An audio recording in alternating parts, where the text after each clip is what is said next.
আসসালামু আলাইকুম প্রিয় শিক্ষার্থীরা, জাগরিকের নতুন একটি ক্লাসে তোমাদের স্বাগত। শিক্ষার্থীরা, আজকের ক্লাসে আমি আলোচনা করব সপ্তম শ্রেণীর বাংলা বইয়ের ৪র্থ অধ্যায়ের অন্তর্ভুক্ত ৬৮ নম্বর পৃষ্ঠা নিয়ে। শিক্ষার্থীরা, তোমরা দেখতে পাচ্ছ তোমাদের মূল বইয়ের ৬৮ নম্বর পৃষ্ঠারে একটি ছবি দেওয়া আছে। এটি হচ্ছে একটি পত্রিকার ছবি। এর আলোকে এখানে কিছু প্রশ্ন দেওয়া আছে। প্রথম প্রশ্নে বলা হয়েছে এটি কী নামে পরিচিত, এরপর বলা হয়েছে এর ব্যবহার কী, এরপর বলা হয়েছে এরকম নমুনা তুমি কি কোথাও দেখেছো, কোথায় দেখেছো। শিক্ষার্থীরা, ছবিটি তো আমরা দেখলাম, এটি হচ্ছে একটি পত্রিকা বা খবরের কাগজ। এখন আমরা এর আলোকে যে প্রশ্নগুলো দেওয়া আছে তার উত্তর দেখে নেব। পত্রিকায় কী লেখা আছে সেটা একটু দেখি। এখানে আমরা একটি ছবি দেখতে পাচ্ছি।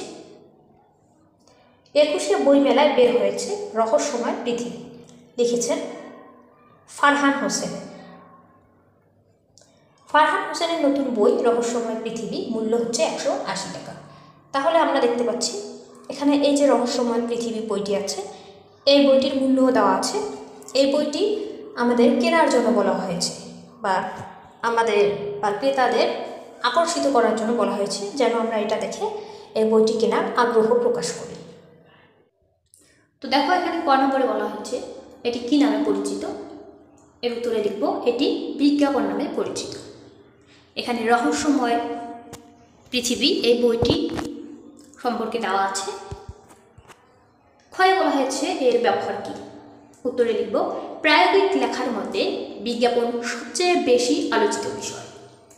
ক্রেতার কাছে পণ্যকে পরিচিত করতে বিজ্ঞাপন ব্যবহৃত হয়। এতে একটি পণ্যের বিবরণ সম্পর্কে বিস্তারিত লেখা থাকে। পণ্যটিকে সকলের কাছে গ্রহণযোগ্য করে তোলার জন্য আকর্ষণীয় ভাষা ব্যবহৃত হয়। মানুষ প্রয়োজনীয় জিনিস কেনার জন্য বিজ্ঞাপনের উপর নির্ভর করে। আমরা বিজ্ঞাপনের ব্যবহার দেখে নিলাম। এই বিজ্ঞাপনের মাধ্যমে ক্রেতা তার নির্দিষ্ট পণ্য সম্পর্কে জানতে পারে, পণ্যের পরিচিতি জানতে পারে, কারণ পণ্যের বিবরণ সম্পর্কে বিস্তারিত দেওয়া থাকে এই বিজ্ঞাপনে। আর মানুষ কোনো জিনিস কেনার জন্য এই বিজ্ঞাপনের উপর নির্ভর করে, বিজ্ঞাপনের মাধ্যমে সব কিছু জানে, তারপর পণ্যটি ক্রয় করে।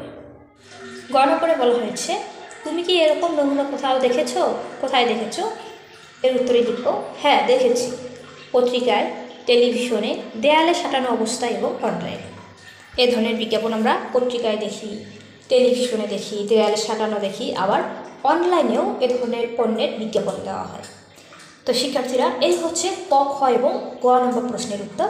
তোমরা ঠিক এইভাবে ক, খ এবং গ নম্বর প্রশ্নের উত্তর দিবে। তো শিক্ষার্থীরা, আমরা বিজ্ঞাপন সম্পর্কেও জানতে পারলাম।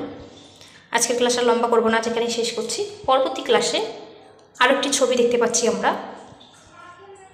৬৯ নম্বর পৃষ্ঠারে। এই ছবির আলোকে যে প্রশ্নগুলো দেওয়া আছে এগুলো আমি পরবর্তী ক্লাসে আলোচনা করব।